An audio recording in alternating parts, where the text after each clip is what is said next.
Welcome back to another episode of Stories from the Shed. My name is Adam, your host, and with me again this week, a man whose weekend goal was to move around just enough so people would know he wasn't dead. Jake, how you doing? I'm alive. And it's Saturday, And I moved just enough to let you know that I wasn't dead. He doesn't. I moved from my house to here. Yes, because we have some unsettled business today. Yeah, we kind of had to cut it short last night. This is a big topic. What are we talking about again? Oh, the West Memphis 3. That's right. I almost forgot too. How can you almost forget? I know. You either have to forget or you don't. Wow. We've been living and breathing this one for a while. Yeah, no shit. It's hard to forget this one. So yeah, what we're going to do on this episode, I think, is, as we know in the first episode, how that ended with them getting out of prison. And obviously there's nobody that's being held accountable at this time for these crimes. At least at this moment. And we're going to kind of look at some of these suspects and some of the speculation that's behind it. Maybe we don't necessarily agree with it fully, but there is speculation. There's speculation in the community, in I guess what you would call the West Memphis 3 community, the online community, the people trying to bring justice to this case. There's a lot of speculation to go around. But before we do that, I guess I'll do a beer review since I'm the only one drinking at through 4:15 on a Saturday afternoon. Yeah. I'm drinking twisted tea because I'm white trash, and that's okay with me. It's good enough for me. I'm not even going to give it a Scully finger rating. It doesn't deserve one. Just know that I drink it a lot. I had a coffee. And what do you give your coffee? It was great, and I got a ginger ale on tap. So. Nice. What do you give the ginger ale? Oh, that's going to be delicious. It's going to be a 4. It's going to be a 4? Yeah. What holds you from a 5? Is it because it's a Hannaford brand? It's because there's no alcohol in it, Jake. Come on, man. All right. All right, that's fair. I got another twisted tea if you want it. No, it's good, man. Oh, okay. So as a recap to this, what we have is 3 second-grade children that went out to play together. Went out on their bikes. And they didn't go home. They hadn't made it home that day. The family searched. They notified the police. They ended up finding these children in a nearby creek. They were hogtied by their own shoelaces and found dead in the base of the creek, in the bottom of the creek. Awesome. Yeah. The police hadn't found anybody for this crime for approximately a month, and they believed that the crime was a witchcraft, black magic-based crime. They started looking at... Is this a new type of hate crime? It was then, actually. It was a thing that the police force were being... It was a Jesus hate crime. Well, the police were being trained on it at the time. They hate Jesus. There was a big cult fear at the time. And so they pinned it on Damian Eccles, Jesse Miss Kelly, and Jason Baldwin due to circumstances that we discussed in the first episode. 18, 17, and 16. Yes. In that order. Yeah, so they were kids as well.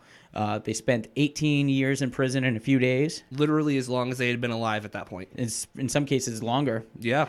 And they were released because science had evolved. Thank God. And new evidence had come out that didn't necessarily prove that they had done anything, but kind of pointed that they hadn't done anything, that they were not there.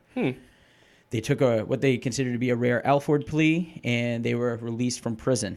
That plea basically means that they admit to guilt while they maintain their innocence. So deep down in your hearts of hearts, in the bottom of your heart, however you say that, I don't know, they were innocent, but on paper, they're guilty. Yeah. That's what that plea means. On criminal record and all. Right. Yeah. The only silver lining to that is they were able to get out on time served. Yeah. Yeah, and out with their lives, especially in the case of Damian Eccles, where... seeing he got the death penalty and was on death row for 18 years. Yeah. So Damian, and he's out, which is great. And now that I feel like I can actually make some speculation since we've gotten the story out, I'm not going to lie to you. Now that he's doing interviews and different stuff outside of prison, now that everything's all done, he looks like he could be in one of those odd death metal kind of fucking screamo, whatever crappy music he was listening to at that point. Oh, for sure. But Metallica's great. Yeah, okay, I'm sorry. I took that back. Please don't sue me. Dude, I know what you mean. And while you're talking about that, and we said we're going to be covering suspects. Yep. The West Memphis 3 is still, to some, considered suspect. So I guess we can start right with them. And kind of with what you just said. I mean, I guess, but what do they really have to suspect these guys on? They have no DNA evidence. Dude, I'll be honest. The only reason why I bring it up is for the sake of bringing up all the suspects, and I don't think there's anything on them. I don't think so either, which would be why they got this rare Alford plea. Right. Unless you're guilty of murder for liking Stephen King, Metallica, And black clothes. And reading black about hair dye. And reading about black magic and stuff, trying to, Ooh. I guess, expand your mind, trying to learn things. You want to expand your mind, go take a tab at Haston. Yeah, well, There's no need for that. Well, you no know need what? to get into the occult. He didn't even say that, and they threw him in jail. So Yeah, exactly. I think we don't really need to get into the West Memphis 3 too much in this episode. No, you've heard enough about that in the last one. The Shed is... We'll spare you this one. The Shed is going to rule them as not guilty. Mm-hmm. Next one to bring up would be the Man of the Bojangles. Now, what do we know about that, Jake? Well, we know that the man at the Bojangles came running in, was covered in blood, and ran into the women's bathroom and sat on a toilet. Someone notified the manager. The manager came running in and was like, "Hey, dude, you don't belong here. You got to get the hell out. What are you doing?" Yeah. He's covered in blood all the way down his arms, covered in mud, boots up to his knees. I was reading and this the guy morning he left takes a off. set of glasses there. He left what? I was reading this morning that he had left a set of glasses in the stall. Oh, well, that would have been really helpful if the cop had gotten out of her fucking car. Yeah. But no, she decides to go through the drive-thru and check up with the manager. Yeah. Now, a few days later, they go and they take samples of what blood... I mean, they cleaned the damn place up, of course. Didn't leave it all fucking bloody. But they're whatever, not going to close down business for 3 days because the cops are sitting on their ass. Right, so whatever blood they could find for evidence, they took that. We learned later that During the trial. That they had lost that blood, and that we had also learned that they had found an African American's hair on at the crime scene. Well, see, we keep failing to mention that the guy that came running into the Bojangles was a young African American man. Yeah, it's because at the Shed we see people for who they are. People are people. So exactly. I just It keep doesn't forgetting matter. that shit. So. It doesn't matter what color you are. If you're a person, you're a person. In this case, it does matter because is an African American something odd happening and an African American hair found there. So you have to almost maybe look for suspect, though they were never able to track this guy down. So what do we have? We have an unknown African American male and an African American hair that could have gotten on these children, on this child. I can't remember which one it was, which child, but in any way. Well, it's possible these kids had black friends too. Of course. You know what I mean? It's the South. A black teacher. Right. A black neighbor. It could come I don't from know. anywhere. We're just saying there's a correlation. Right. There was also a hair of one of the other dads that was found at the scene. We'll get into that Terry when we Hobbs. talk about Terry and Hobbs. And then there was another hair found from one of Terry Right. Hobbs' friends at the scene as well. So what Jake's saying is there's evidence for a number of people there. Yeah, exactly. And this hair not necessarily being that black man. So what do we feel? How do we feel about this? Possible, maybe. Possible what? These people? No, that this the African American man could have done it. I guess they say he had mud on his legs and all that. Well, I mean, it's possible, but they never found him after he took off, and they never figured out who it was or anything. Right. You know, and who's to say that blood that they took was his? It could have been someone else's. And to be honest, from reading about Arkansas at that time, there was a lot of crazy shit going on. So maybe this guy was involved in his own crazy shit. Yeah, let us not forget that the center of the country was LSD Haven in the right. early 90s. It really was. If you guys remember back in our Gordon Todd Skinner episode. Yeah, no, and that's exactly what I was getting at too. Was right. that there? You know, and I'm reading a book right now, Boys on the Tracks, where they're dropping packages of heroin into Arkansas to be distributed all over the country because, like you said, it's right in the middle. Can I pinpoint a correlation that may get us in trouble? What? With Mr. Bill Clinton? Wasn't he the governor? Not at this time, but he was okay. A little bit earlier in the year. But still, okay. his potentially his shit still at work, but that's whatever. But anyway, so don't kill us. This guy, I like breathing. It's very hard to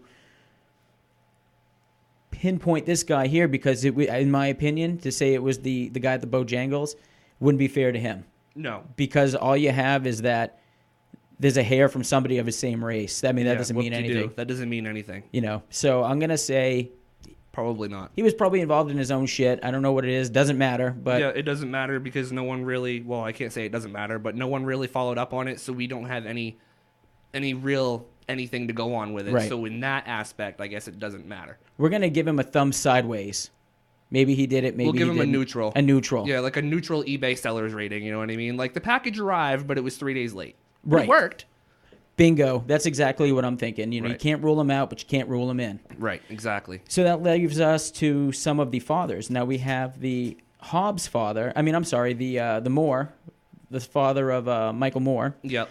This guy has a solid alibi. He was at work.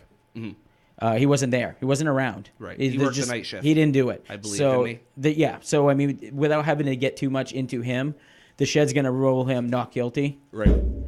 I love that gavel you have. Well, I brought nice it out. fist. I brought it out just for the Shed. Oh, that didn't work. So then that will bring us to John Mark Byers. And this is the father of Christopher Byers.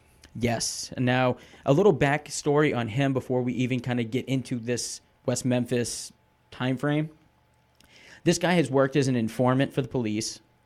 He has done things like committed fraud, stealing Rolexes, and getting all this stuff. What a horrible thing to steal. Abusing his ex-wives. No, I'm not saying he killed these kids, but I'm saying this is the stuff that he has in his past. He has a history of being a shitty person. Yes.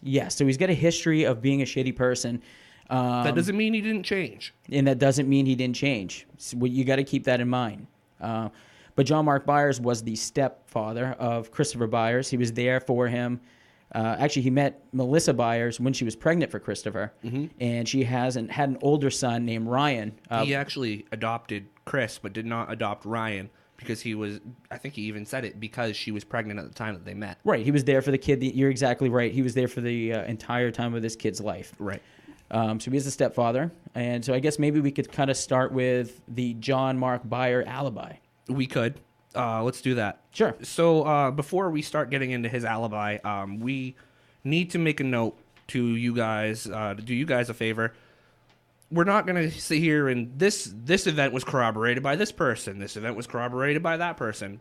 All of the events that we're going to tell you, unless we otherwise state, they can be corroborated by either the older son, Ryan Clark. Ryan Clark. Yep. Okay. Or Mark's wife, Melissa right? Byers. And who was the one other person? Actually, a number of police. He talked perfect. to Sergeant Ball, Regina Meeks, who he had placed the call. So there was, and other folks in the neighborhood, friends of the family, neighbors as well. So what we're saying is a lot of these things can be corroborated unless we otherwise state. Correct. So you want to start us off? Yeah, sure. You're good at reading timelines. So on the day of May 5th, until 3 p.m. till about dawn of May 6th is what this timeline is going to cover. But on May 5th, from 3:10 to 3:30, John Mark Byers states that he got home from the clinic. Chris didn't have the keys to the house, so John Mark Byers made arrangements with Ryan, the stepson, to let Christopher in upon getting home. Okay. Now, from 3:30 to 3:50, John Mark Byers states that Ryan arrives home. Ryan and John Mark Byers both wait for Christopher to arrive until about 3:50. Okay. Yeah. Now, between 3:50 and 4:50... So I'm assuming that Chris didn't come home in that time. That's correct. Okay. Now, between 3:50 and 4:50, John Mark Byers states that he takes Ryan to court, and that he stays at around the courthouse till about 4:50. So they're there for about an hour. Okay?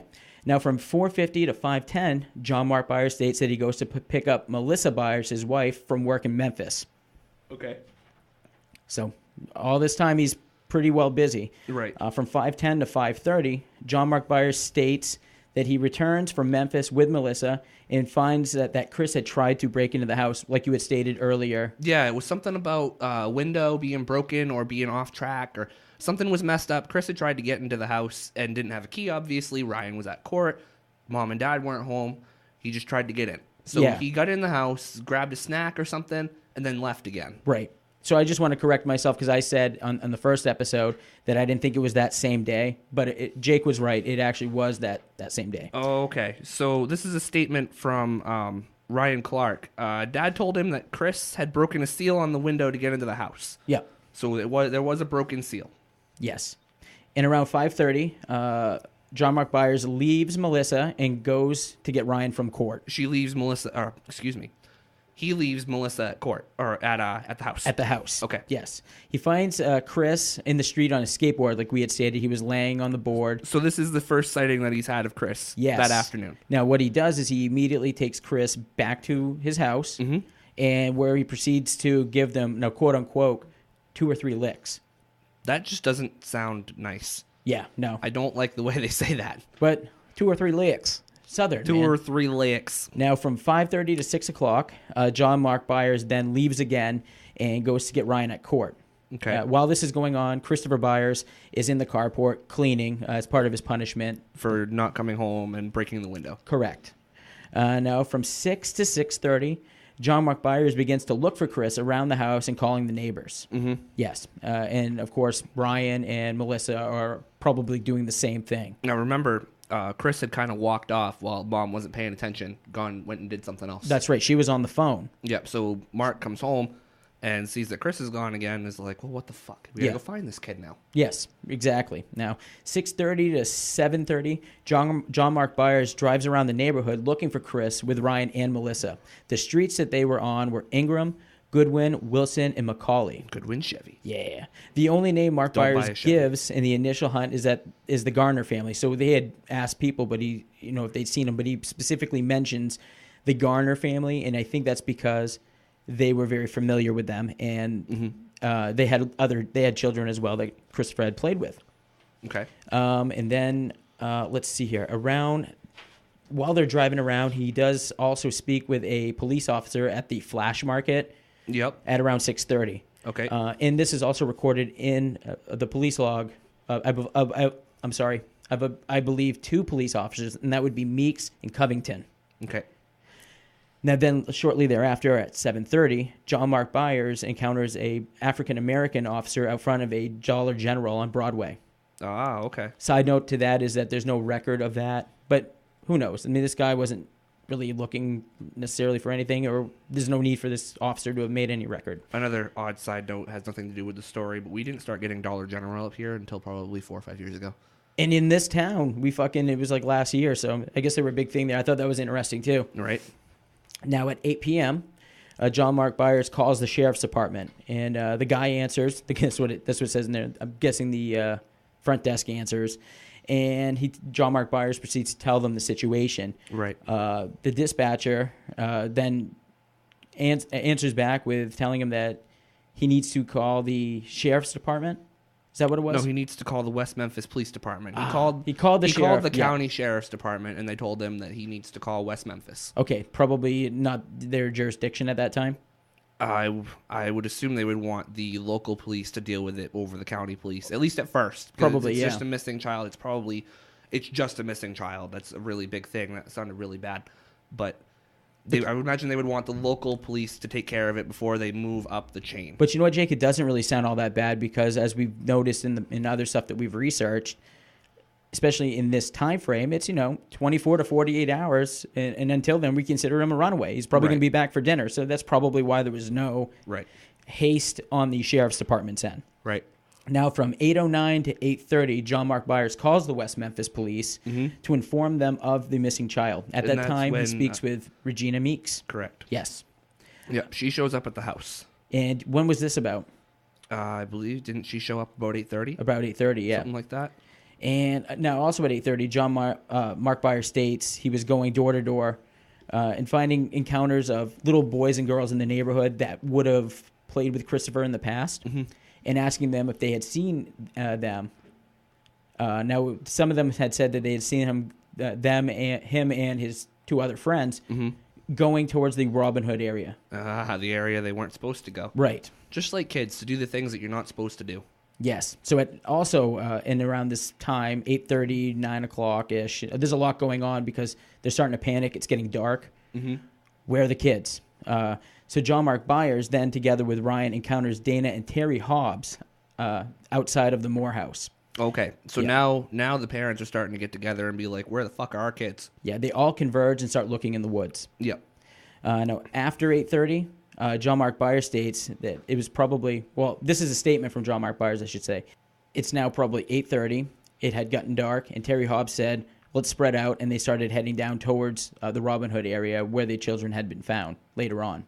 And there were a few other neighborhood people there. I believe by the names of Richie Masters was there, which is I guess was a popular guy in the neighborhood. Yep. As well as Brett Smith. And I believe these people were friends of Ryan Clark. Ah, okay. Yeah, so you got some of the not old. I believe Ryan was only like 11 or 12, but you give some other kids looking for these kids. Now, approximately at 9 o'clock, John Mark Byers returns home after the above-mentioned search in the Robin Hood's area and changes his clothes from the shorts he was wearing. He was wearing shorts and flip-flops, and he changed it to boots and coveralls. Yep. Safe to assume that probably a smart idea at night, bugs and yeah, that's what I'm thinking. Not really able to see where you're looking. You could step on something, you could walk by a branch, and who fucking knows? And these southern guys freeze at fucking 60 degrees. So. Yeah, no shit. You want to hear a funny story? I got a friend in South Carolina who, you better be listening, Paul. I'll fuck you up if you don't. I got a friend in South Carolina who was complaining it was like 30-something degrees, and he's like, dude, I would die if I lived where you live. And he texted me this morning, and I made my sister record me in my fucking swim trunks making snow angels in the backyard. I sent it to him, and he goes, you're fucking insane. Paul, I was in shorts at 0 degrees the other day outside with my dogs. I believe that. Yeah. That's you, Adam. That's me. I'm going to have to text this guy and tell him that you got a shout out on our podcast. Now, from 9:45 to 10:15, John Mark Byers returns from searching again. He encounters Officer Moore, not to be confused with the Moore family, and they search the Robin Hood Hills area further. Okay. Yes. Now, note that from 9:45 to 10:15, this is not John Mark Byers' statement, but on the log of Officer John Moore's. Oh, okay. Yeah, so that's, a pretty solid statement there. Yeah, well, you would hope. Yeah. Now, at around 11 o'clock, it was actually, it was right at 11. He calls Regina Meeks, the first officer that he had spoke to, and that's just to check in to kind of see where they were at. Right. Hey, any leads, anything, you know what I mean? She says that she's going to tell her commander about it, and that she'll inform the group from there. Ah, okay. Now, it's sometime after 11 o'clock, John Mark Byers and his stepson Ryan go back to the car, and they go to the Blue Beacon car wash. Okay. Well, what are they doing there? I think just to go ask people if they saw him. Oh, yeah, I think they're there for that. This is in that truck stop, because where the kids were found, it was right at like a really interesting point in the highway where there was like 3-4 exits, and there was a bunch of little gas stations and truck stops and car washes and little like McDonald's and shit like that. Right. And I've got little kids, and and we have a little store here. They have a couple of bucks that want to go run down there. Yeah, right. Mommy, let me go get a candy bar. Chances are somebody might have seen them there. And this area also is not too far from where the bodies were found. Now, at that point, actually, he even lets his 14-year-old son Ryan drive the car around as he's talking to people. And at this time, they encounter 2 black men that are kind of in the tree line area. So there's another set of African-American men around the area. But again, not necessarily saying anything. This is something that is logged as people that were surrounding. Okay.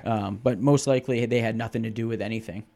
Now, at approximately midnight, Mark and Ryan return to their house. Now, between 12 and 1 o'clock in the morning, they hear a car backfire on Wilson Street. Oh, okay. What does that have to do with? Just something that they hear that they make a statement. Are you sure it wasn't a gunshot? That's a good question. That's a good question, because some people honestly can't tell the difference. These kids were not found shot, but they would have been dead long before. But still, that's interesting. Now, they met up with Stevie Branch's grandfather, Dana Moore, Terry Hobbs, and a friend of Terry Hobbs, and this would be David Jacoby. And we'll be talking about him a little bit later. They stood there talking for a while, and then they decided they were going to make another pass through the woods. Ah, okay. Now, from 1:30 to 1:45, Mark and Melissa Byers encounter Sergeant Ball, and they start asking Sergeant Ball, what's going on and such. Yep. And that's also noted. So this is all time that I haven't found an area of time where John Mark Byers has really been unaccounted for yet. Okay. Just a side note. Yep. Now, after 1:45 a.m., Tony Hudson comes to the Byers house. Mark, Melissa, and Hudson go to the service road to Mid-Continent Building. I believe this is the one that you were mentioning in episode 1, where they thought maybe the kids had been playing there. Oh, maybe. Yeah, this was the building that they were in the process of revamping. Yes. Something, right? Right, and it's kind of a fun place for a kid to play. I could see myself at that age wanting to go down there and fuck around with shit. Oh, yeah. When I was a little kid, there used to be a sand pit right down the road from me, and we'd go hang out in the sand pit, and there was a bunch of abandoned buildings in there, and we'd go hang out in there. Yeah. We were dumb 10-year-olds, Kind of fun. Right. Now, probably between 2 and 3 o'clock in the morning, John Mark Byers returns home. Tony Hudson leaves to make a few more round trippers through the neighborhood to look for the kids. Mm-hmm. Now, they don't get much rest. their home until about 4:30 a.m. Yep. He goes out looking for them. He walks 10 or 15 feet of within where the bodies were found. And he didn't even see them. Didn't even see them. Well, he wouldn't. They're underwater. And it's dark. Right. So that's pretty much what happens with John Mark Byers. Now, there are a few reasons as to why his alibi could be seen as problematic, though. Hey, listen, before we go into why his alibi could be problematic, can we take a break? I got to make a phone call real quick. Good idea. Okay, sounds good.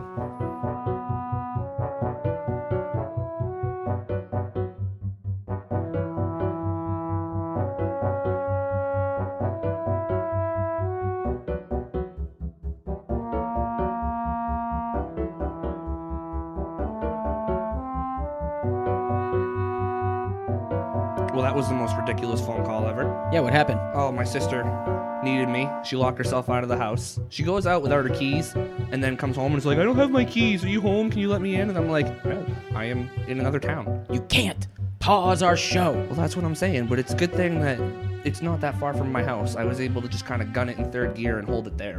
I was able to get home. So it is what it is. Where are we in this? Where are we going? We were going to talk about some of the areas of John Mark Byers' alibi being problematic. Yeah, well, you seem to think they're problematic more than I do, so I'm curious about your thoughts.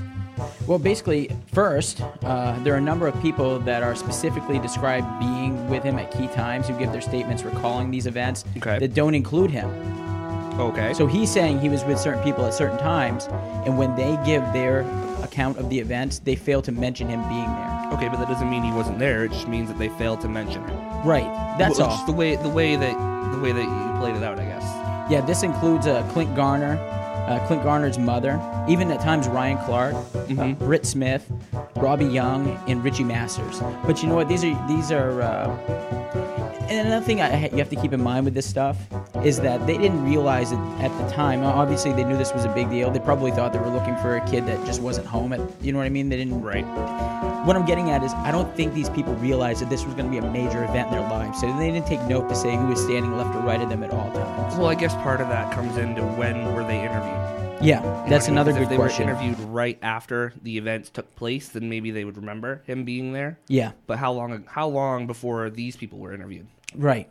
Now, some key things to kind of keep in mind is that there are those people that were never identified. Right. In this, like the man at the Bojangles. Right. Yeah. Okay. But in specifically the two black men that were at the Blue Beacon that John Mark Byers had seen, there was a black girl on 14th Street and the officer at the Big Star. Ah. Okay. So these are some people that they mentioned that others fail to mention. Okay. And there are those that were either not interviewed or were interviewed later on.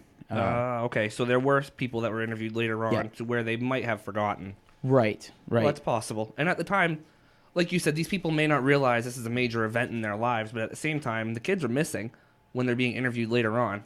Right. You know? And some of these people that were interviewed later on were Dana Moore, Terry Hobbs, who they failed to interview for like the longest friggin' time, years. Okay. Yep. And Jackie Hicks, which is a grandmother of Stevie Branch, Captain Ball, and Tony Hudson. Oh, okay. Yes.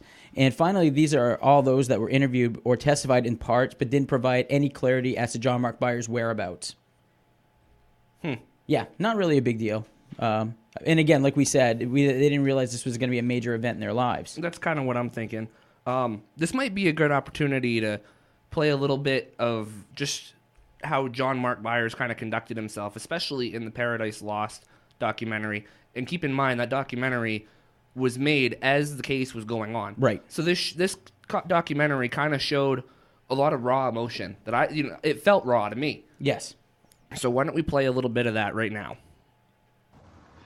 You know, one thing I like about this right here, black powder gun, is they can't pull any type of ballistics on it. If by some chance you was to shoot something with it, every bullet rifles through the chamber just a little bit different. So they just can't pull no ballistics off this one.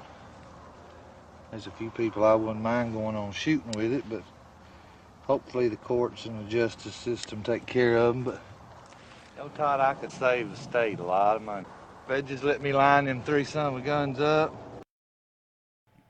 So now you can see at the end of those clips there that he kind of he kind of flips, but everywhere, even if he's flipping, he seems very involved, very emotional about it. I don't know if he's just trying to grab the spotlight, if he's doing it for the camera, or I would imagine he's got some genuine feelings about his kid being murdered. Yeah, I think you're right on both. I think maybe it's a little bit of both. Yeah, man. I think he's whenever there's a camera around or whenever there's something, he's there and he's ready to talk. Yeah, but he does show a lot of emotion. He does. He is kind of an odd duck, as you could hear in that last recording. But being an odd person doesn't necessarily make you a killer. No, absolutely not. Now, to kind of go over... Oh, what were you saying? Well, go ahead. Oh, no, I was going to say maybe we could go over a timeline of when his corroboration is solid.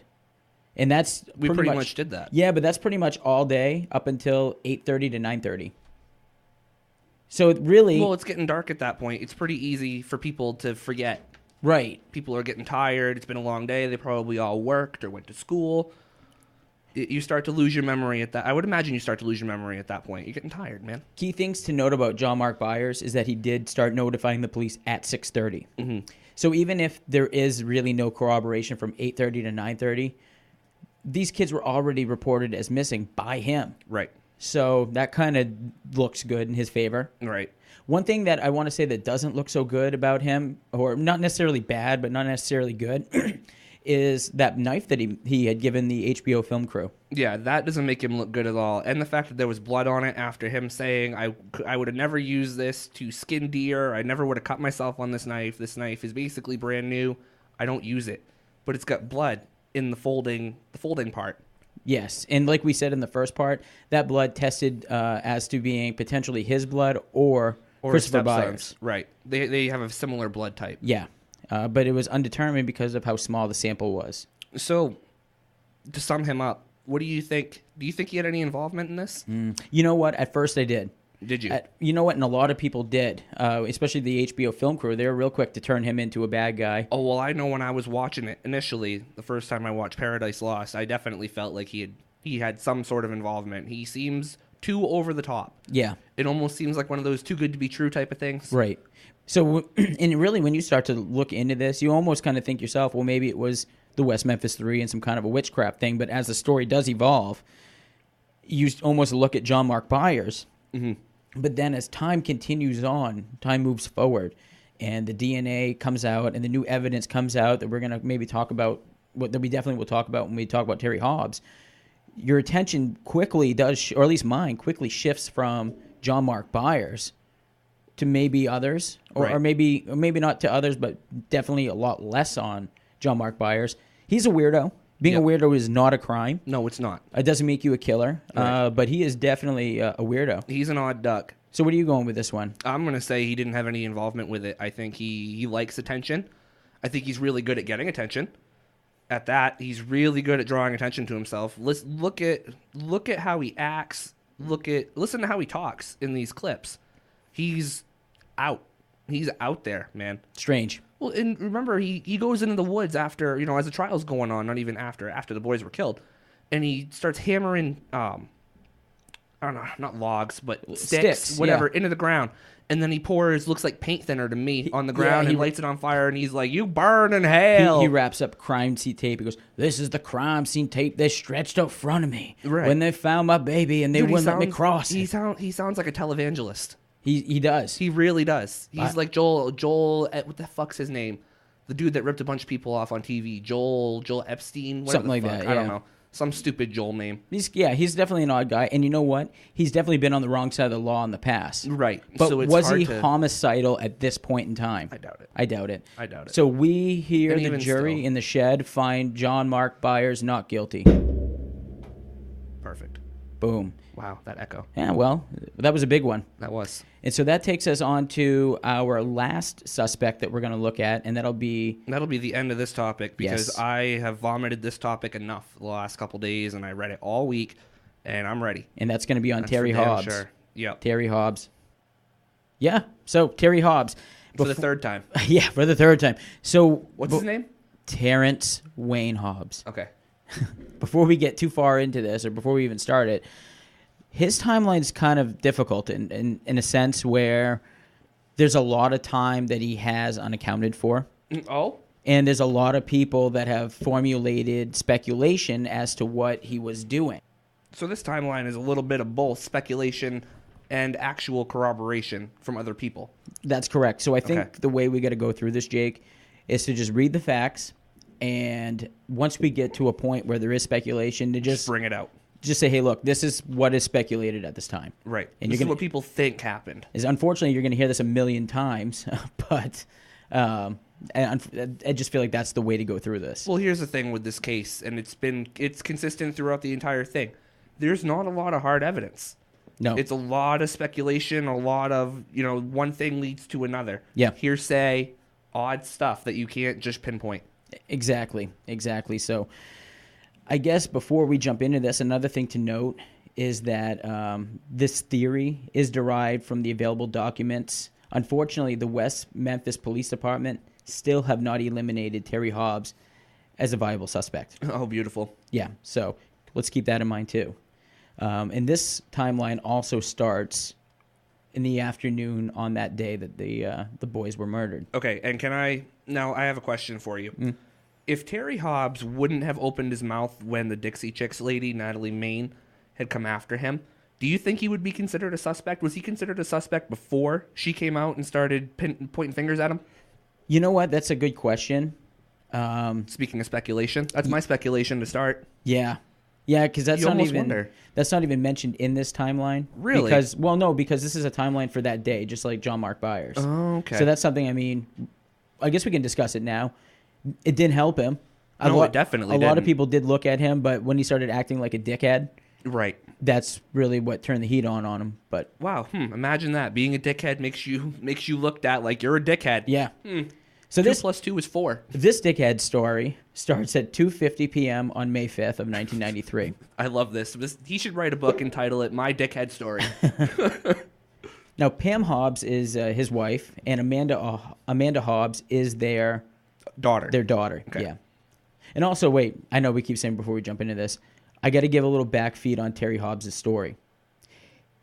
He is known for being an individual that has also a crazy criminal record like John Mark Byers, like we were saying before we did his. Okay. And there's a lot of people that have said that he has molested them as a child. And there's I'm giving you a blank stare because I really can't process that.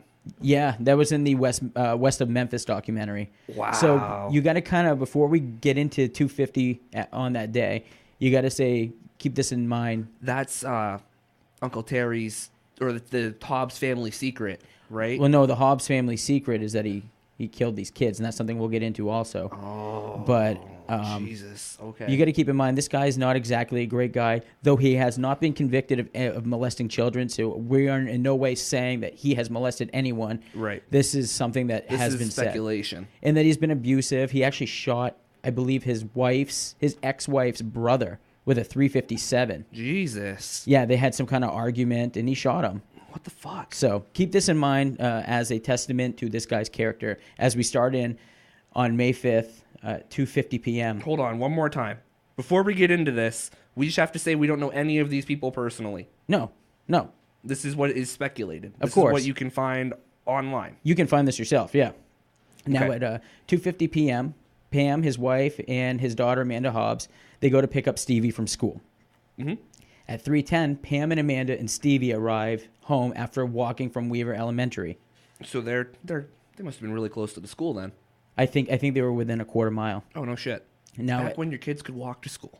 Yeah. Now at 3:12, Michael Moore arrives at Stevie's house on his bike. Mm-hmm. At a minute later, Steve and Michael leave Stevie's house. So this was a real quick thing. Like it was just touch and go. Mm-hmm. 3:30, Christopher Byers arrives at the Hobbs house looking for Stevie. Okay. At 3:30 to 4 o'clock, Christopher watches TV with Amanda Hobbs, with his sister. Okay, yep. At 4 o'clock, Chris leaves the Hobbs house and goes back home. Okay. At 4:15, Terry Hobbs arrives back from work. So this is when Terry arrives on the scene. At 3:47 p.m., Stevie and Michael stop at Christopher Byers' house. Okay. I know it's very tight here. This storyline. Right. Well, in this one, it says at this time, Chris and possibly Stevie decide to run away. And that's also speculation that these Further kids. Yes. Okay. So, but it's good that you bring that up now because it is speculation that they were planning to run away.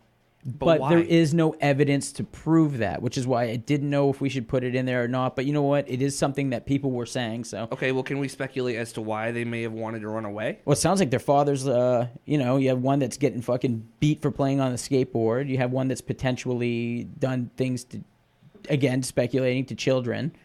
I mean, I guess. And this is like a white trash area, and they're fucking 8 years old. It just seems out of the ordinary. Yeah, they're 8 years old. You know what? Kids have crazy ideas. No, you're not wrong there. All right. You know what? I'll follow that logic. I mean, train. whatever, That's you fine. know. So let's kind of go with that, but that is speculation, as we said. Okay. Now, 4:30 to 4:50, Chris packs food and supplies in his green backpack. At 4:50, Pam and Terry leave home to drive to the Moore's house. They continue on to the Catfish Island after not seeing Stevie or Michael. Now, that's where Pamela works. Pam works. Okay, yeah, that's that restaurant. Remember, Terry was dropping her off at work. Yep. At 4:54, Steve and Michael go to Stevie's house to ask if Stevie can stay out until 6 o'clock. That's pretty typical. Typical. We would do that as little kids. I remember going to friends' houses and be like, "Can we stay out longer?" It's a nice warm spring day. Yep. Yeah. Exactly. 5 p.m., Stevie and Michael arrive at Stevie's house. Mm-hmm. These kids are back and forth. At around that same time, Terry and Amanda arrive home. Stevie and Michael are waiting outside. Probably didn't have a key to get in. Right. Also around the same time frame, Stevie asks Terry if he can stay out longer. Stevie says he's going to ride bikes around the Robin Hood area. Mm-hmm. Terry says to be home at 6. Stevie promises to be home on time. Okay, perfect. And this is probably something that Terry does say to the police, I'd imagine. Yeah, I would think so. Also in this time, Stevie changes into shorts, eats a few green beans, and leaves with Michael. They leave, or Chris leaves a few minutes later from his house with supplies, and the door locks behind him. 5:06, Chris realizes that he's left something inside. He pulls a lawn chair up to the garage window and is unable to get back in. That's probably when he damaged the window, trying to get back into the house. That would be my guess. Yeah. 5:08, Chris walks over onto Barton to Bobby Posey's house. I'm assuming that's another street in the neighborhood. Yes. He's waiting for Michael and Stevie to get back, but wants to tell his other friend his plans. That they're going to run away, you think? Probably. Potentially? Yep. Okay. 5:20, Chris leaves Bobby's house and goes back to 14th Street. Sometime during 5:03 and 5:20, Terry and Amanda are eating dinner. I don't know why that's important, but I'm assuming it's keeping them busy. It's kind of their timeline. Well, I mean, obviously that's what we're saying, but kind of what they were doing at the time as opposed to killing kids. Oh, okay. Well, Kind of a thing. Leave that till later. Right. Ouch. Eventually, about 5:20ish, Terry and Amanda leave to go down to their friend David Jacoby's. David Jacoby's house. There we go. Thank you. They're there playing guitar, hanging out till about 6:15ish, something like that. Yeah. Do you want to talk about John Mark Byers, what he was doing at the time? Yeah, as they're playing guitar, John Mark Byers and Melissa are arriving home. Mm-hmm. They notice that Chris is gone and had tried to break in. So this is what's kind of happening at the same time. Right. And then around that same period of time... In a parallel universe. Yeah. Woo, other sides of town. Then also around that same time, Steve and Michael meet up with Chris on 14th Street. Okay. Also, John Mark Byers leaves to pick up Ryan from court, so this is in that same time frame. But when John Mark Byers sees Christopher playing on the skateboard, and he gives him shit, gives him to shit, come home and at all that. 6, blah blah blah blah blah. Yeah, whoops him. So that's that same time frame. Yeah, right in the middle of the street, pulls his belt off. Yeah, right. Oh, whooping. I'll give you a whooping right in the street, boy. So then this takes us to about 6 o'clock. Stevie and Michael arrive at Chris's house. Chris jumps on the back of Steve's bike, and all three of them are seen headed north on 14th Street. And this is by Dana Moore. Who's Dana Moore? Is that Stevie's mom? Or, sorry. Michael's mom? Yes. Okay. Now at 6:12, Terry leaves Amanda at the Jacoby house and drives home to see if Stevie's there so we can let him in for supper. Okay. He notices, because they live close by, it's just a couple minutes later, that Stevie is not home, and Terry drives towards the Robin Hood area to look for him. Now this is where I got to note and say that some of the speculation starts to come into play, because it's speculated at this point by some that Terry, who is known for having a temper, is probably getting mad. Yep. He let Stevie stay out longer. He expected him to be home. And before getting out of his car, he grabbed his 9mm handgun. Not to shoot the kids, but to scare them because he's been known for doing things like that. And hell, he did shoot his brother-in-law. I'm glad this is just speculation. I would hope that wouldn't happen. It's just speculation. Yeah, but you don't need to threaten your kids with a gun. Oh, fucking anybody. No. Now at 6:15, Terry arrives at the pipe ridge, the one that they had crossed with their bicycles. Mm-hmm. He crosses over to the north bank. Again, this is speculation. Of course, very speculative. Yeah. Also around that same time frame, continuing on with the speculation, he finds Stevie, Michael, and Chris hiding in a secret hideout with their bikes. Now, this was like a dugout fort, and this actually is fact because there was somebody, Scott Klein, that used to, I believe he used to work at the Blue Beacon. He would say that he's seen the kids building forts in the past, and they had kind of like a little area where they would hang out there like that. Mm-hmm. And also between 6:20 and 6:30, this is when John Mark Byers is bringing Ryan home from court, and he notices that Chris is missing. Right. And they get in their car and start to search. So Terry is out trying to look for the boys, supposedly. John Mark Byers. Oh, yeah, you're right, Terry. Right. Terry. Yeah, well, Terry's looking for the boys in the woods. He finds them. Right, supposedly. Right. Speculatively. This is basically if we had our way, but if we were writing a book, this is probably how it would come out, is what we're saying. Or how, based on what they speculate in that area. Right. Or a lot of people have speculated in the past. And this speculation, you'll see, comes into play. We've used speculate like 20,000 times in this episode. Well, it comes into play because it answers some questions. Would you like to speculate as to why we've used it? Well, I think we know why. So this is when they start to look. So if, according to this timeline, the Byers family's looking for the kids, mm-hmm. and Terry Hobbs is in the woods with the kids, angry, mm-hmm. supposedly. Now, what happens at 6:20? So this is a whole series of speculation. Right. But, Terry thinks he's got all three boys, that they're running away. He pulls Stevie from the hideout and either hits him in the head with a blunt object or beats his head against a tree. Stevie falls unconscious, and then Hobbs says, "Oh shit, I fucked up." He starts beating the other kids and starts hitting them with his gun, supposedly. It's not good. Basically, he commits the murder from then until about 6:30. He takes their clothes off, stomps them, does all kinds of horrible shit till about 6:30. Stomps their heads, even potentially. Yeah, supposedly. Realizes at this time that he could have left some blood evidence, so he takes their clothes with him and the backpack. Yep, he takes some of their stuff. He decides that he needs to hide the bodies at about 6:45. Again, all speculation. He uses their shoelaces to tie the boys up, and a piece of his hair was actually found in the shoelaces. Yeah, and that comes out several years later. Yeah, so that seems kind of fitting in a way. And that's where the speculation draws from, I would imagine. Yeah. And then he puts the bicycles on them, right? Yeah, he dumps them in the water and puts the bikes on them. And then doesn't he use sticks to help hold it too? Yes. Okay. Kind of pin everything down. Yeah. Again, this is all speculation. We don't know if any of this actually happened. This is just what is thought in the area. The one thing that is true is that around 6:52... he comes home. Yeah, he arrives home. Amanda is still at the Jacoby house. Mm-hmm. Yes, and this is when he, again, speculatively, but there are some witnesses that can corroborate with some of this, that Hobbs takes the wallet and the broken bike reflector out from his pocket. He takes the sheriff's star off of Michael's shirt. He turns Michael's and Chris's pants inside out, zips the buttons, and then all the clothes, puts all the clothes in the washing machine. Now, the reason on this would be to wash away any kind of DNA evidence, but also neighbors say that this guy never did laundry. Well, how would the neighbors do it? No, he was doing laundry. Nosy fucking people. And there are people that just kind of Well, it's not like his washing machine is outside. I guess his windows were all open, the blinds were open, and he was they lived in a small house. He was seen doing laundry by a neighbor, supposedly. That's what she says, and that this was unusual for him, and that he's doing this at this time. And now at this time, his kid is about an hour late.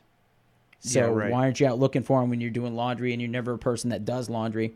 I mean, I guess we're just talking about it. We're just having a conversation, but who knows? Now, also at 7:10 approximately, Hobbs goes back to the Jacoby house, and some would say that this could be to stage some kind of an alibi, but who knows? He tells Jacoby that he can't find Steve and asks Jacoby to give him a hand at looking for him. Yep. Now, from 6:15 to 6:45. 7:45. Yeah, you're right. 7:15 to 7:45. Thank you. Hobbs and Jacoby walk around the area close by the homes. They searched the bayou behind the Hobbs house up to 14th Street and the bridge. Up to the 14th Street Bridge, rather. Right. And it said that they never went to the Robin Hood area, even though Hobbs knew that they were going to play there. That's odd. And some would say that's because Hobbs didn't want them to be found yet. If that would be the case. I'm sorry. I know I'm not contributing much to this, but this is a downer. It is a Debbie Downer. Yep. Debbie Downer. Yeah, we gotta plow through this. Yeah. Now at 7:50, Jacoby goes home and Hobbs goes back to his house. Amanda is still at the Jacoby house being babysat by Mrs. Jacoby. Mm-hmm. At this time, Hobbs would be putting the clothes into the dryer. Also at around the same time. Well, that's about an hour of washing clothes. That makes sense. The washer would be done by then. Of course. It would have been waiting maybe a few minutes before. Yeah, right. Also around the same time, John Mark Byers, Melissa, and Ryan return home. Yep. And then John Mark Byers calls the police to report Christopher Byers as being missing. Right. At 8 o'clock, while Hobbs is in the carport, Dana Moore drives up and asks if he's seen the boys. She tells Hobbs that she saw all the boys heading north on 14th Street at about 6 o'clock. Hobbs follows Dana back to her house. Yep. Now, a few minutes later at 8:08, Hobbs pulls up to Dana's house. He sees her talking to an officer. Officer Meeks, but stays in his car until after Meeks drives off. Now, that's a fact. Okay. So he didn't want to come out and talk to the cop for some reason. Right. Because he could have. He had the opportunity. Right. Also around that same time frame at 8:10, Hobbs gets out of his car, and when Dana comes back across the street, John Mark Byers comes into the picture. He comes over, and all three of them decide to go door to door and ask if people have seen the boys. I'm still kind of hooked on that he didn't get out of the car. Why would he wait until the cop was gone? That's got a weird. Kid missing. And you know what? We keep laughing about how much we said speculation. That is not speculation. Yeah, that's weird. That's weird. You got a kid missing, man. Yeah, you'd think he'd have something to contribute. Right. Now, what happened at about 8:20? 8:20. Ryan finds out that two black kids had seen all three of the boys enter the woods at about 6:15. So there must have been other kids out looking for the boys or out playing or something, and they probably asked these two little boys, "Hey, have you seen Chris?" Sorry, I'm not good with names. Yeah, the three boys, the three victims. Yeah, right. And you know what? They were probably friends, and that could be where one of them picked up the hair. Maybe, they probably stopped and played for a little bit. Maybe they were roughhousing. They're little boys. Little boys roughhouse. Not even roughhousing. They could have just stopped and played with those kids for a while, and then they went in the woods, and one of them had a hair. I mean, that would explain that. Right. Also around 8:30, Hobbs, John Mark Byers, Melissa, and Dana go to the Robin Hood entrance. Mm-hmm. Ryan goes inside and calls Britt Smith's house for help with assistance with this search. Yep. Also, about 5 minutes later, Hobbs walks west from the Goodwin dead end towards the pipe bridge. Okay. So now Hobbs is going back into this area. And this is all fact. Okay. At 8:37, Officer Meeks walks down to the pipe bridge, but is turned back by how thick the mosquitoes are. Yeah. Gross. Yeah. And I'm told in this area it's terrible. Now, dipping into speculationville here, at that same time, again speculative, Hobbs sees Meeks near the pipe bridge and waits for her to leave. He doesn't want her to find the boys and doesn't want to be seen in that area. It's speculated that he was there still. Yes. No one really knows where he went. No. From there, he just walked down the bridge and wasn't seen after? Yeah. Okay. And then that brings us to... So while he's missing, yeah, we don't have to go with exact times at this point. This is all speculated. Yeah. So sometime after that time, the police officer leaves because of the mosquitoes. In that time, Hobbs goes over the pipes and arrives at the scene again. He decides he's going to hide the bodies and put them in a better location, but he needs to move them about 50 feet to deeper water. That would be very risky, to be fucking down there doing shit when people are looking for these kids. Absolutely. And some people know that they played there, and he knows that others know that. Right. And they know he's there because someone saw him go down there. It's been corroborated. So this is where some of this speculation to me sounds like bullshit. Right. And I do got to say that, but this is still some speculative material that others... This is the pretty well-accepted theory on him. Yeah. Basically. Also in that time, he moves the bikes and he moves the bikes with the bodies, obviously, to deeper water. He presses the bodies down into the mud and hurries back to his car. He picks up the bikes on the way out and quietly lowers them into the bayou so he doesn't make noise, and he also throws his gun. His gun was later found in the bayou. Several years later. Right. He gets home at about 9, supposedly, and takes the boys' clothes out of the dryer and puts Michael's wallet in Chris's jeans by mistake, puts Michael's star and the reflector in his pocket, and all the clothes in the backpack. He hides the backpack in his trunk, and then this is for sure, he goes to Jacoby's house to pick up Amanda. Still around 9 o'clock? Yeah. Okay. So about 9:15, Hobbs picks up Amanda and heads to Catfish Island to pick up Pam, who was working that night. They arrive at about 9:20. He can't face his wife, so he's 18 minutes late, and he goes straight over to a payphone to call cops. Isn't that kind Doesn't of even weird? walk in. It's kind of weird that he walks in, doesn't look at his wife, goes directly to a payphone. Then you're saying around 9:20 is when he's first calling the police? Mm-hmm. That's strange. Yep. The police officers get there and take a report on Stevie. Hobbs hears Pam tell Moore, I'm assuming the father. Actually, I think this Moore might be the cop Moore. Oh, okay. Yeah. It gets confusing because there is the there's so family many of the fucking Moores, names, dude. and there's also a cop in the town that's last name is Moore. Well, there's so many names. Yeah. So Pam tells Moore that Stevie was last seen wearing jeans and a T-shirt, and Hobbs then figures out that Stevie changed into shorts after Pam had gone to work, and that Stevie had left his jeans at home. That's strange. And now also kind of in speculation with that, around that same time frame, would be that Hobbs cannot let anybody know that Stevie has come home after Pam went to work. He decides to return all the clothes to the ditch, including Stevie's jeans. Stevie's jeans were not inside out, zipped, and buttoned because he was not wearing them when he was killed. They were not bloody and didn't need to be washed. So there was perfectly clean clothes at the crime scene, which is weird. You know, these kids are playing in the mud and shit, and this clothes was found out in the water. Yeah. But it was clean. Yeah. Now around 9:40, Pam, Amanda, and Terry arrive at the Goodwin dead end. Pam wants to go into the woods, but Terry persuades her to go home first and change her clothing. Also around this time, Officer Moore arrives at the Goodwin dead end. He searches with John Mark Byers from approximately 9:40 to 10:10. Hobbs was gone while Moore was in the woods with Byers. When Hobbs got back to the woods at 10:10, Moore was back with his patrol car. This is why Hobbs says in the interview that we watched that there was another officer there, but he didn't get out of his car because he had already done what he had to do, and Hobbs wasn't there at that time. Okay. 10 minutes of 10, Terry Hobbs drops Pam and Amanda off back at the house. And also, heading into the speculation, he then takes Stevie's jeans from the carport and puts them in the backpack, which was in the truck. And then he returns back to the scene.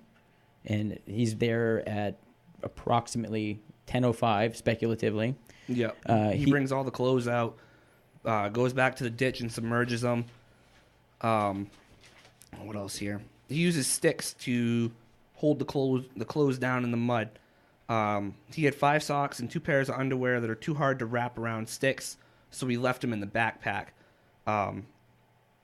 Stevie's underwear are left at the scene. Chris's long sleeve white shirt is mistakenly left in the backpack as well. That explains how weird this stuff is. Yeah, it seems like it's all kinds of random clothes. Yeah. And not even the right amount. Right. Yeah, some stuff's missing. Yeah, that's kind of odd. So, from 10:15 to about 11:15, Pam walks Amanda back to the Jacoby house. She makes a few phone calls, and then David Jacoby drives her back home. It's speculated that Terry arrives at about the same time after bringing the clothes back to the ditch and discarding the backpack. He drives Pam and David back to the woods where Pam's dad and the sisters join her from Blytheville, something? Blytheville, something like that, Blytheville, yeah. some weird town name. Terry and David drive around searching for the boys, and around 2 a.m., Terry drops David off at his house. And then from then on, it's speculated that maybe from 2:15 to approximately 5:30, Hobbs returns to the scene to make sure that no prints were left. He leaves a hair that he picked up from Jacoby on the tree, on a tree root at the base of the steep slope at the eastern bank, and he grabs the root trying to climb his way back out of the bank. So now that we've gone through this timeline, one thing I do got to say is that I highly doubt that he would have gone there repeatedly. I agree. It seems like a lot of trouble. It seems like a lot of running around. Lot of There's risk. too many opportunities to get caught. Yeah. Yeah, it's strange. I'm not saying I don't think he did it, because he's the one that had the most time to do something like this. I mean, I guess. Well, yeah, over. Okay, so this is basically what it would come down to. It would either be Terry Hobbs or an opportunistic killer, maybe coming in off the highway, one of the two highways. I mean, maybe. Because Terry Hobbs has a couple of hours, and this is something that could have been done and hidden and taken care of in probably 40 minutes, maybe. If it was all done at once. Yeah. Right.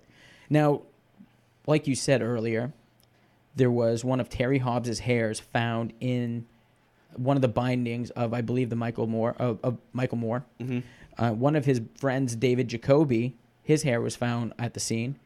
I'm going to do my own little twist of speculation, Jake, and tell me how you fancy this one. Okay. What are the chances that maybe Terry Hobbs and Jacoby went down there and did that for some reason? Number one, with the help of another adult, it would make it a lot easier to keep things clean. It would make it a lot easier to do it in a timely manner. And it would explain why two of them have hairs found there. Another thing you could say... The other thing you could say... Well, go ahead, sorry. ...was that those hairs were found there because these kids were known to play at... at least Terry Hobbs' hair was found there because he was the father of one of the kids. Right. And these other kids were known to play there. And you could also say that Jacoby's hair was there because he was searching that night for the kids. It's possible, but why would the hair be nearby? Well, it depends on how close they were. Because supposedly John Mark Byers got within 15 feet of them, too. But maybe he didn't and had no idea. No idea, right. Yeah. Here's my question for you. Is it believable that Terry Hobbs' hair got there just by incidental transfer, Jake, do you believe? It's possible. I mean, maybe he was bent down one day helping Stevie. Yeah. Stevie tie his shoe. Could have been on anything. Yeah, it Backpack. really, it is possible. Now, here's my follow-up question to that. What are the odds that Terry Hobbs' hair is found there, and also the hair of his best friend who he was hanging out with that night, all within proximity of this, and having it be completely incidental that two men who were together that night and they're each other's corroboration for that, what are the chances of both of their hairs being there and them not having anything to do with it, at least one of them? I would think very little just because the DNA is at the scene. I mean, it's very possible it's planted, but someone would have to really premeditate that to make that planted. And whether we don't really know who it is because there's no hard proof. It's just speculation. But the West Memphis 3 were locked up for far less. Well, right, but it was really easy to lock someone up who looks a little weird. You wouldn't lock up a parent of a kid typically. Yeah. You know what I mean? That would be heartbreaking. It's easier for a town that's so religious and so, again, they look at the three boys and they're like, well, these kids are weird. Of course they did it. You know what I mean? That's just how it was looked at back then. Now, have you seen any of the Terry Hobbs interviews after the fact? Because this information about the hair came out in 2007. I'll be honest. I think I saw a little bit of them, but not a lot. I remember watching him be kind of smug during one of them. Strange. Yeah, it's also interesting that some of the kids' stuff was found in his toolbox. Was it a knife? One of the boys had a knife. His son's knife. His son's knife. That he had on him religiously. It was given to him by his grandfather, and it was something that he cherished. Was it something that he would put in a backpack to run away with, you think? Oh, fuck yeah. If you were going to run away, you were going to take your pocket knife, assuming that they're running away. But this kid was a Boy Scout. Yeah. He had his pocket knife with him all the time. Well, you're one of the people that would carry a little pocket knife with you all the time, too. I always do. Yeah, exactly. So I'll believe that. Yeah. So is it time for me to give you the hard question right now, Jake? Did he do it? Did Terry Hobbs do it? It doesn't look good for him. I'm not going to say that he did it, but it definitely doesn't look good for him. I can agree. But if we're going to pass a judgment in the shed, if we're going to pass a ruling on Terry Hobbs in this shed, Jake, we have to deliberate. Don't get me involved on this one. I'm not passing an official ruling on shit. You can only find him guilty if you have no doubts in your head. And I don't have a reason to not doubt it. That's the thing. The speculation seems to make sense, but a lot of it is just that, speculation. I feel like there's a lot of inconsistencies, there's a lot of blank spots in his night, and he just Something doesn't sit right. Well, with me. how about the Hobbs family secret? Before you make this judgment, That's let me right. tell you a little bit about I that. brought that up earlier. You Please did. inform me. Okay, so the Hobbs family secret, right? Terry Hobbs has a brother, and his brother's son, his brother's son. Mm-hmm. So this would be Terry Hobbs' nephew. Okay. Had said that he had heard his father talking to Terry about the time that Terry killed those 3 boys, and Terry was upset, and this is something he heard himself. Wow. He asked his father, and his father told him the story that Uncle Terry did kill those 3 boys and this and that. And this really upset him. Wow. So he goes, and he's, of course, told to not tell anybody, and his father tells him, this is the Hobbs family secret. You keep your fucking mouth shut. Right. You know, small-town politics, small-town living, shut up. Yep. Shut your stupid mouth. So he, sometime later, he's telling his 3 friends, or 3 of his friends, about his Uncle Terry, and that he is the killer and such, and what I had just stated. These 3 kids, being good kids, they take that information to the police. Right. They give statements. They sign, I think, affidavits, and they all 3 of them take polygraph tests, Mm-hmm. and all 3 of them pass the polygraph test. So they didn't make up that they had heard this from the nephew of Terry Hobbs. But So there's a little something else you can add to that. Why would a kid make that up? You know? I know. So why would he be lying? Yeah. Wow. So that's something else you can add to the hairs. Again, I'm not. You can add to the knife in the toolbox, Jake. Yeah. You know, it doesn't look good for him. No. It really doesn't. And that's as far as I really want to go with that one. It He- just doesn't look good for him. You maybe can't find him guilty because that wouldn't be fair. They'd be like doing what they did to the West Memphis 3. Yeah. There's some evidence on him, though. That's the thing. But of all the players in this, I would say Terry Hobbs looks the most guilty by far. Yeah, and he makes, well, it's crazy because at first I really thought John Mark Byers had something to do with it just because of the way he acts. But the more you hear about Terry, the more it makes you think. Yeah. So I'm going to say this. I feel like it was Terry Hobbs, though I'm not certain. And if it wasn't Terry Hobbs, it was an opportunistic killer that was prowling in the area off of one of the highways, because especially serial killers, they like to do a lot of travel and, have big kill circles. And maybe it was somebody that saw these kids playing in the tree line, pulled into the Blue Beacon car wash, and brought them into the woods. Maybe. Though I feel like it would be very hard for a stranger to kill 3 kids because they don't trust him. Whereas if it was Terry Hobbs going into the woods, these 3 kids knew Terry Hobbs. They would trust him. He'd be able to get them, hey, come here with me. Follow me here. Well, maybe he didn't do that. Maybe, just like it said in our timeline, maybe he found them hiding out. Right. It's possible. Maybe he stumbled across them and he was mad and went to go punish his son and something went wrong. Yeah. Who knows? Yep. It's messed up. It's a sad story. And what's the most sad about it is the only people that haven't gotten justice are the 3 kids that died. The 3 kids that died, yeah. And I think the West Memphis 3 would agree with that, too. Yep. They all would like to see justice for these families. And Pam Hobbs still, she's divorced from Terry Hobbs, and she even speculates that Terry at least knew something about what had happened. Mm-hmm. But she still continues to search for the killers of these 3 kids. They'll find them one day.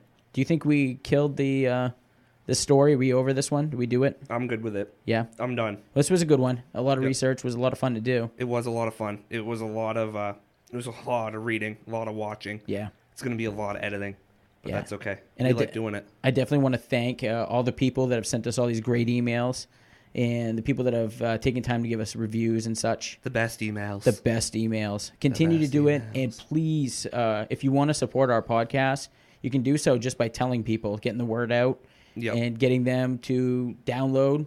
If you got the time, subscribe, Yeah. all the fun stuff. if you got some time, throw us some stars. We love stars. Oh yes, who doesn't love stars? Yeah. We like them in quantities of 5. Yes, 5s, no less. And can you, Jake, maybe give us a little social media plug? Yep. Find us on Facebook at Stories from the Shed, Instagram Stories from the Shed Podcast, YouTube is Stories from the Shed Podcast, Twitter, which is definitely the worst of the social media, hands down, Stories from Shed, and we have iMessage and Gmail, sftspodcast at gmail.com. Yeah, we're about to go have a fire and relax. Thanks for listening, guys. Thanks Bye. for listening. Bye.